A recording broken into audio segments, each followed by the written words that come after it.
Olá, bem-vindos a mais um programa Arte da Guerra com o embaixador Francisco Seixas da Costa e, como tem acontecido há quase 3 meses a esta parte, vamos começar por esmiuçar um pouco o que foi a semana da guerra na Ucrânia. Como é que tem visto o que se tem passado no país? Eu acho que este programa vai ser, no dia em que não tivermos a guerra na Ucrânia, é bom sinal. É sinal que as Exatamente. coisas se atenuaram. Este programa também é, de certa maneira, um barómetro daquilo que se passa na situação internacional e a tragédia da Ucrânia é, de facto, digamos, aquilo que nos mobiliza mais no quadro atual. Claro. Esta semana é uma semana em que, eu diria, a contraciclo daquilo que vinha a acontecer há uns tempos a esta parte. Os russos terão tomado a ofensiva e, em particular, na zona que, de acordo com a narrativa russa, é aquela que constitui a sua principal prioridade, isto é, o leste da Ucrânia, a zona de Donbass, onde estão as duas repúblicas separatistas, Donetsk e Lugansk, os russos estarão a avançar. Estamos também a ter que perceber que se trata de uma zona próxima da sua fronteira com a Ucrânia, e, portanto, a maior facilidade de movimentação de tropas e de trazer novos reforços relativamente àquilo que eram as forças já bastante desgastadas dos primeiros 3 meses de guerra, começa a fazer sentido. E, aparentemente, as forças ucranianas, que, convém dizer, mantinham criados desde há 8 anos para cá, uma espécie de linha da frente, já com casamatas, etc., no fundo, preparando aquilo que seria a retoma da sua soberania no território de Donbass, aparentemente estão a ser escorraçadas, digamos, mais para o centro do país. Eu digo mais para o centro, embora, olhando para o mapa, as pessoas possam ficar com a sensação de que ainda é muito longe do centro do país, etc. Mas nós temos que perceber que as forças russas, em termos de espaço e de área em que avançaram o equivalente a 2 vezes o mapa de Portugal.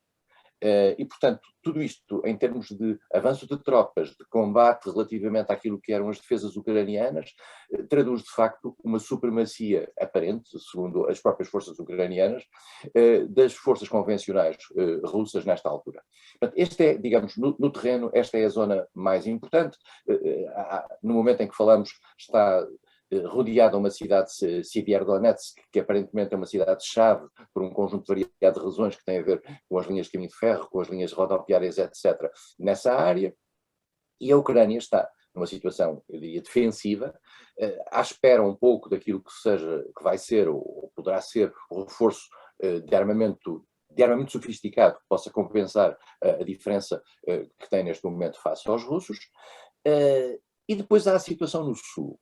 Eu acho que essa situação no Sul tem sido um pouco esquecida por virtude desta ação centrada na Zona Leste. Mas a situação no Sul é vital pelo seguinte. A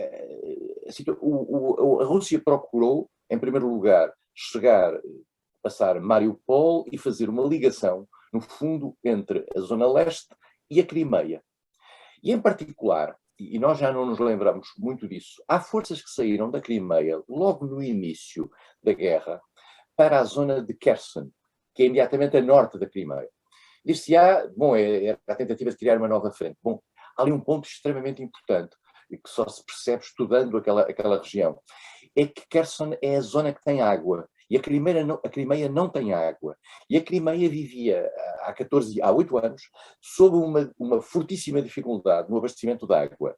A tomada imediata da zona norte à Crimeia, portanto, que no fundo é a zona sul da Ucrânia, permite à Crimeia ter água e segurar a água. E por isso mesmo os russos fizeram ali uma espécie de um novo país.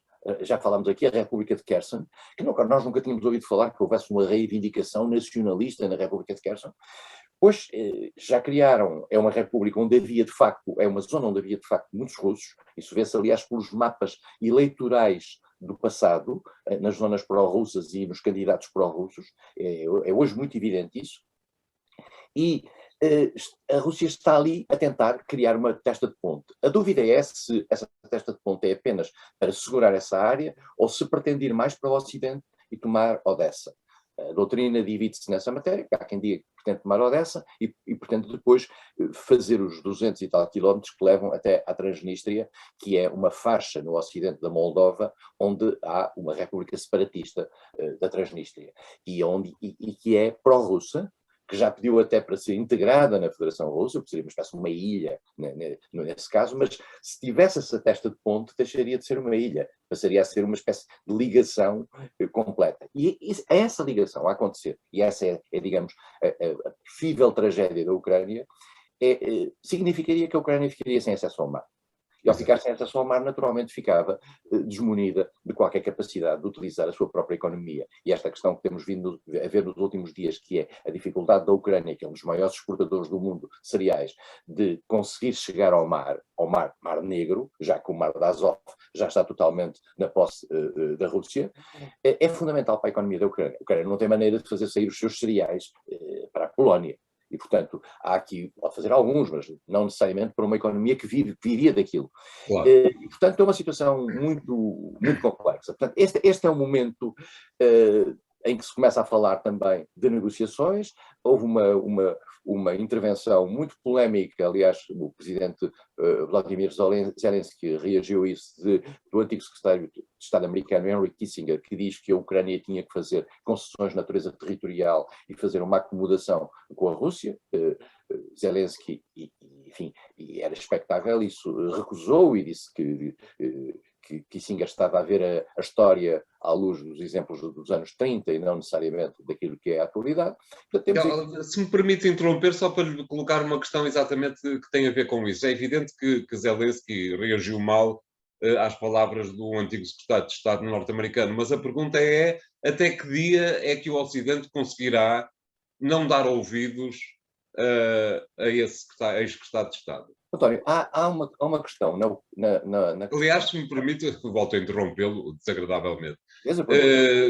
Depois dessas declarações, o presidente Macron e o chanceler alemão já ligaram diretamente a Putin para ver como é que estamos de cereais. É verdade, porque esta questão dos cereais era, pelos vistos, uma carta na manga que a Rússia tinha e que nós não sabíamos no início desta guerra. Ou pelo menos eu não sabia, provavelmente alguns especialistas poderiam saber. Mas a Rússia tinha nesta guerra esta arma, isto é, o embargo à saída dos cereais ucranianos. Ela já tem o embargo à saída dos seus próprios cereais. Ia criar uma dificuldade insuperável naquilo que era o fornecimento a países que vivem dos cereais desses dois países. A isto se soma uma história que eu também não sabia, mas que aprendi, é que a Índia, por uma questão de gestão interna do seu próprio abastecimento, decidiu criar limitações à saída dos seus próprios cereais, que também eram importantes para o mercado mundial. E há países, nomeadamente países africanos, que estão com a corda no pescoço e numa situação de fome iminente, pela simples razão de que não têm os cereais. E os cereais são uma base de alimentação fundamental para essas populações. Portanto, Claro. a Rússia jogou com isto e colocou ao Ocidente, em particular aos Estados Unidos, que no fundo são os donos do jogo, a situação de, então levantem-nos as sanções que nós deixamos sair os cereais. E é neste pequeno espaço que a Rússia está a deixar, neste momento, sair, embora seja um levantamento de sanções, sair os cereais por alguns corredores. Ao que parece, a União Europeia estaria disposta a fazer uma ida ao próprio Mar Negro, aí também com o problema das minas que estão espalhadas por ali, colocadas pela Ucrânia, como a Rússia tem as suas colocadas no Mar de Azov também. E, portanto, vamos ter ali uma situação complicada, delicada, mas que presume, de certa maneira, que já há qualquer coisa a negociar-se. Isto é, mesmo que seja paralelamente. Pode não ser um cessar-fogo, pode ser uma escape route para efeitos de natureza económica neste caso. Nós vimos, por exemplo, que barcos russos já levaram minerais da Ucrânia, os ucranianos dizem que são roubados, para a Rússia, e, portanto, como já tinham, aliás, levado, aparentemente, cereais da Ucrânia para a Rússia, que os ucranianos também dizem que são roubados, aparentemente são. E, portanto, estamos aqui num tempo de negociação, como disse, houve essa conversa telefónica de Olaf Scholz e de Macron com Putin, que aparentemente não deu em nada de concreto.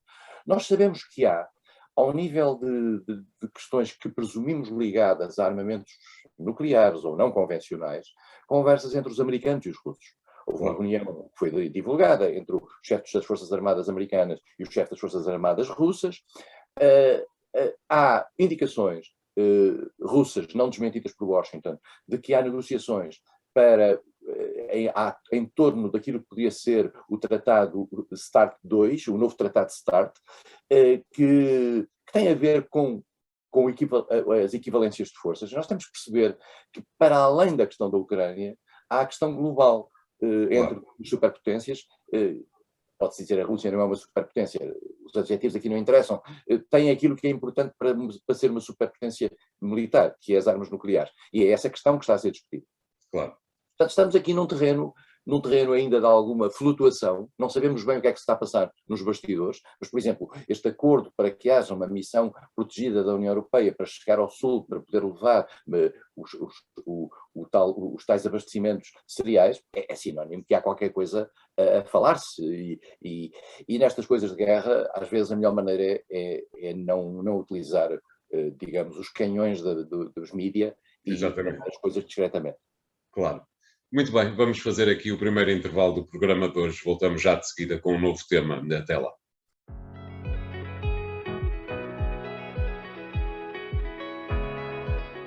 Bem-vindos à segunda parte de A Arte da Guerra, para desta vez irmos até a América do Sul para falarmos da Colômbia, que teve este domingo a primeira volta de eleições presidenciais. A segunda será daqui por 3 semanas. A Colômbia aparenta sempre ser um daqueles países, e desgraçadamente para a América do Sul há muitos, que são uma promessa adiada, sendo que esse adiamento, sim, parece ser uma coisa a tender para a eternidade. É a primeira vez que um candidato claramente de esquerda ganhou, mas apenas a primeira volta. Todas as restantes forças de centro-direita, as tradicionais, estão a rodear o candidato que ficou em segundo lugar. Como é que o embaixador está a ver o futuro político próximo da Colômbia? A Colômbia é um país, eu diria, atípico dentro da América Latina, de certa maneira como era o Chile. E fazia parte de uma área da América Latina com uma relação de grande proximidade com os Estados Unidos, e que tinha sido dominado, particularmente a partir do princípio do século XX, a partir do ano 2000, por governos conservadores, que já vinham, aliás, de trás. Havia uma espécie de rotação entre os chamados conservadores e liberais, sendo que ambos eram conservadores. O conceito liberal era num conceito verdadeiramente daqueles que hoje utilizamos, isto é, forças de centro-direita, e umas com uma perspectiva mais centrista, outras mais autoritária. Estes governos, no fundo, são a emanação de uma espécie de reação política àquilo que foram movimentos de guerrilha fortíssimos que atravessaram o país durante cerca de 50 anos. Estamos a falar de cerca de 200 mil pessoas mortas ao longo destes 50 anos. São movimentos de guerrilha que têm a ver também com o isolamento de certas zonas do país, que lhes dá uma orografia que transforma a Colômbia em espaços muito diversos uns dos outros, e, portanto, com uma maior proteção para ações de natureza militar ou militarizada. Mais militarizada do que de combate militar. Exato. A Colômbia, portanto, houve vários movimentos de guerrilha, o M19, da qual, aliás, pertence o candidato que ganhou a primeira volta, Gustavo Petro. Mas depois, essencialmente, há um movimento que faz, eu diria, a história trágica da Colômbia durante anos, que são as Farc. As Farc foram um movimento fortíssimo, que dominava várias regiões. Depois há aqui sempre na Colômbia... Ligeiramente maoísta, se não estou em erro. Ligeiramente maoísta, mas também ligado ao tráfico de droga. Exatamente. O tráfico de droga, aliás, é um grande financiamento. Não é, quer dizer, não é por acaso que o candidato de extrema, peço desculpa, de direita, Rodolfo Hernández, peço desculpa, Frederico Gutiérrez, eu tenho aqui um nome, era o presidente da Câmara de Medellín, que todos nós conhecemos das histórias de Escobar e todas essas histórias. E, portanto, o que é que aconteceu nestas eleições de surpresa? Nós, aliás, tínhamos falado um pouco disto quando falámos do Chile.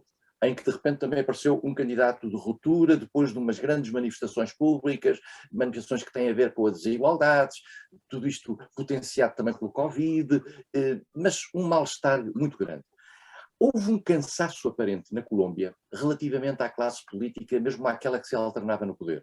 Claro. E estes dois candidatos que apareceram, um mais conhecido, que era este Gustavo Petro, que é um homem que já tinha nas eleições de 2018 contra Duque, já tinha ficado em segundo lugar, tinha sido presidente da Câmara de Bogotá, foi membro do Congresso, foi membro do Senado, é uma figura conhecida, é uma figura que estava ligada a essa imagem romântica ainda do M19, mas depois não esteve ligada às Farc, e tem hoje uma leitura, naquela resposta que é tradicional das pessoas que vêm pela primeira vez, que chegam pela primeira vez, de soluções para o país, no quadro da luta anticorrupção, no quadro da própria luta armada contra a guerrilha, porque entretanto as Farc fizeram um acordo com o governo de Santos em 2016, só que esse acordo há um setor das Farc, o Exército Nacional de Libertação, que se cindiu e que continuou a fazer guerrilha, embora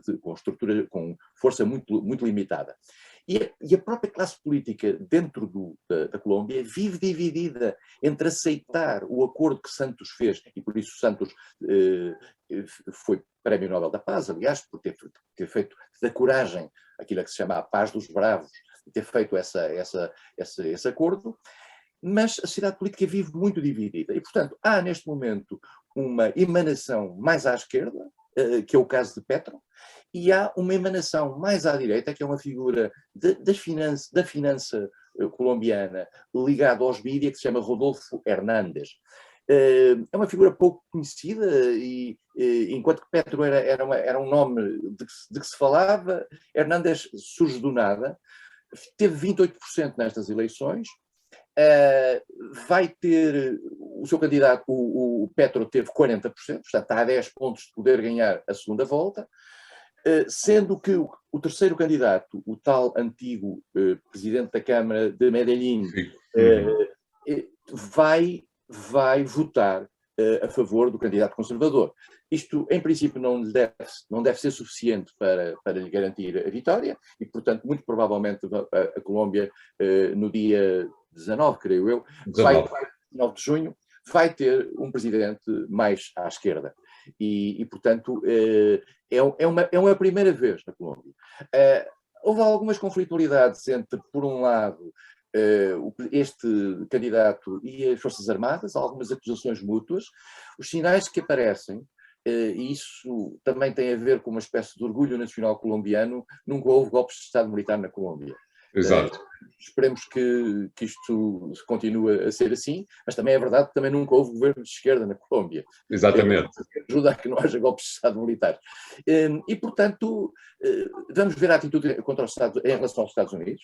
Exatamente, era o que eu ia perguntar, porque será a Colômbia que faz fronteira com a Venezuela e, portanto, temos ali um núcleo de esquerda em dois países importantes para o subcontinente. São esquerdas diferentes, apesar de tudo. Claro, claro. A esquerda de Morales é um pouco diferente. A esquerda venezuelana é um pouco diferente da esquerda colombiana.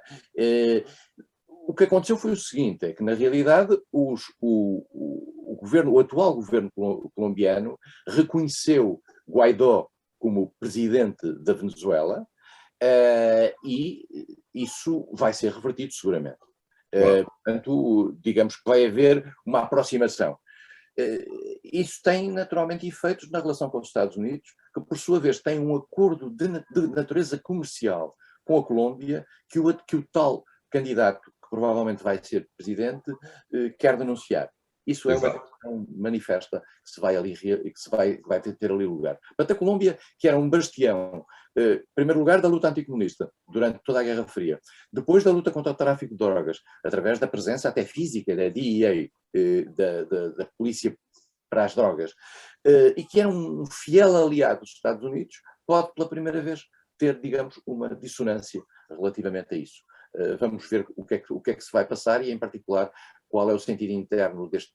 A Colômbia é um país muito grande, tem 50 milhões de habitantes, mas é do tamanho de Angola. E é um país muito complexo na sua geografia e até na própria idiosincrasia das várias áreas. Eu fui bastante à Colômbia nos últimos 10 anos e conheço relativamente bem a diversidade daquele país e a extraordinária diversidade daquele país. Um país que é rico, um país que tem um potencial muito grande de riqueza, que tem uma grande desigualdade, e que é um país lindíssimo. Além disso, podia e é, em certas zonas, um paraíso turístico. Claro. Voltaremos com certeza a esse tema dentro de 3 semanas, quando houver a segunda volta, e fazemos aqui o segundo intervalo do programa de hoje. Até já.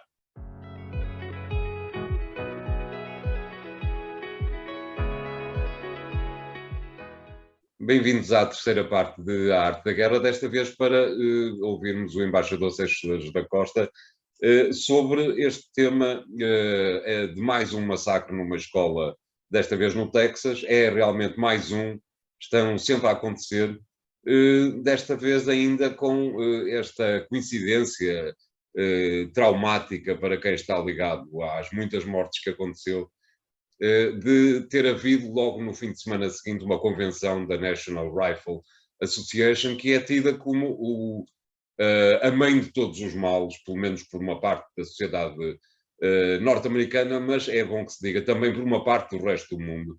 É tido como a mãe de todos os males, dos massacres que vai havendo naquele país.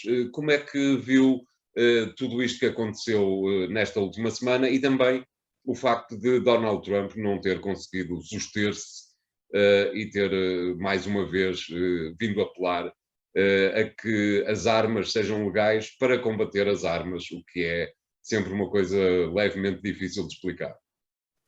António, há um pano de fundo que vale a pena dizer. Nos Estados Unidos, 30% dos americanos, 30% da população tem uma arma de fogo. 30%. 42% das casas americanas têm uma arma de fogo. E nos Estados Unidos há mais armas de fogo, há pelo menos mais uma arma de fogo por habitante. Há 300 e tal milhões de armas de fogo. Portanto, este é o panorama geral. O segundo país do mundo, segundo estive a ler, sobre que tem armas de fogo, mais armas de fogo, é a Índia. A Índia tem 1 bilhão e 400 mil pessoas. Portanto, estamos a falar de uma população, em relação aos Estados Unidos, 5 vezes maior, e tem 7 milhões de armas. Portanto, os Estados Unidos têm 300 e tal milhões de armas. A Índia tem 7 milhões. E é o segundo país do mundo com mais armas. E que armas, não é? Uma vez que nos Estados Unidos, pelos vistos, as armas de grande calibre, não sei muito bem sobre o assunto, mas semiautomáticas e metralhadoras são coisas que se podem comprar com grande facilidade. É verdade. E neste momento, aliás, é muito interessante o debate nos Estados Unidos, que é um debate antigo, que tem a ver com estes massacres, com esta possibilidade de terem ocorrido estas chacinas. O debate faz-se quase sempre não sobre o direito às pessoas a terem armas, mas sobre o tipo de armas que as pessoas têm direito a comprar. Exato. O debate está tão atrasado nessa matéria como isto. E é um debate muito complicado, porque vem da história dos Estados Unidos. Isto é, os Estados Unidos são um país que foi criado por unidades estatais, por vários estados que fizeram um acordo para a criação de um governo federal.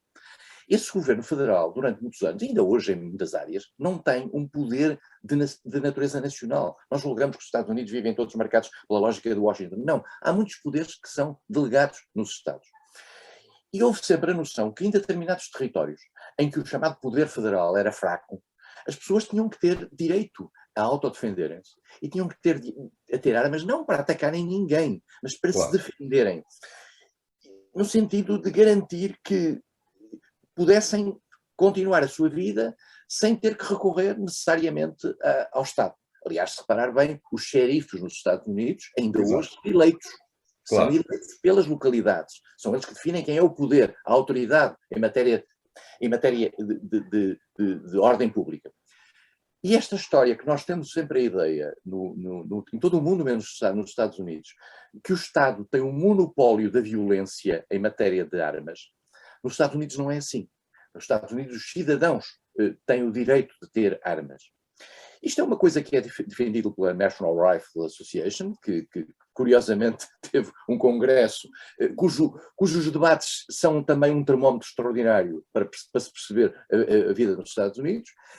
E este debate, que volta uma vez mais a cruzar, a emocionar as pessoas, quando é mais trágico ou menos trágico, tem um efeito muito negativo, que é, apesar de tudo, o mostrar os acontecimentos, o que faz com que outros se sintam tentados, como é sabido, a fazer um crime igual, para terem a mesma dimensão pública e a mesma dimensão mediática.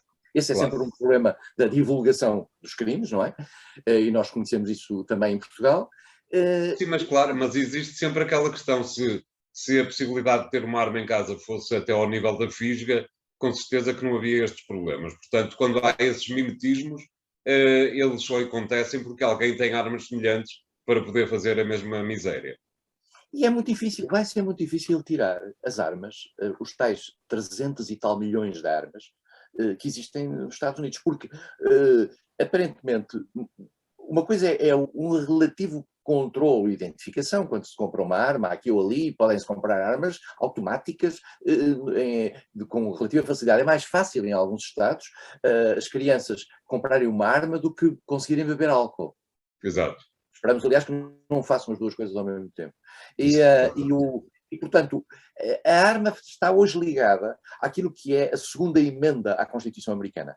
A Constituição Americana teve várias emendas, tem 10 emendas, todas elas que dão direitos. É muito interessante. Todas elas dão mais direitos. E o segundo direito é um direito, se nós olharmos bem para o texto da segunda emenda, o texto é, sob o ponto de vista de escrita, equívoco, porque aparentemente daria direito a que milícias controladas tivessem armas. Mas há duas vírgulas, e isso leva a que aqueles que são mais laxistas neste entendimento achem que as milícias controladas sejam um exemplo daquilo que é o direito que vem na segunda parte da frase das pessoas terem armas. E a frase está mal escrita, ou está propositadamente mal escrita, ou tem aquela ambiguidade que foi decidida. E este segundo amendment, segunda alteração da Constituição, é hoje algo a que é muito difícil combater. Há 10 anos que no Congresso americano se discute sobre uma leitura restritiva disto, mas mesmo essa leitura restritiva, volto a dizer, tem muito mais a ver com o controlo daquilo das armas que se vendem e muito menos com o princípio de que as pessoas possam todas ter armas. E, portanto, o ambiente que se vive nos países europeus, onde ter uma arma é complicado, há mercado negro, há isto, há aquilo, aquilo outro, e normalmente está ligado ao crime, e há muitas pessoas que têm autorizações, licença de uso e porte de arma, como nós dizemos em Portugal. Nos Estados Unidos as coisas são muito mais fáceis nessa matéria, e, portanto, a probabilidade disto se continuar a repetir, tendo em conta que não há consenso político, volto a dizer que não há consenso político plausível nos tempos que aí vêm, a probabilidade disto continuar a acontecer é muito, muito elevada. Pode ser que o escândalo vá levando a algumas medidas de natureza restritiva, mas é muito, muito complexo tocar em matérias que se prendem quase com a identidade de vida nos Estados Unidos. Eu só lembraria, António, que nos Estados Unidos, durante muitos anos, por exemplo, as cartas de condução. Eu tive uma carta de condução quando vivi nos Estados Unidos, e a carta de condução não tinha fotografia. Nos Estados Unidos havia uma proteção da liberdade individual que fazia com que fosse um atentado, se eu mostrasse a minha carta de condução, terem uma fotografia para a minha identificação. Era eu que dizia.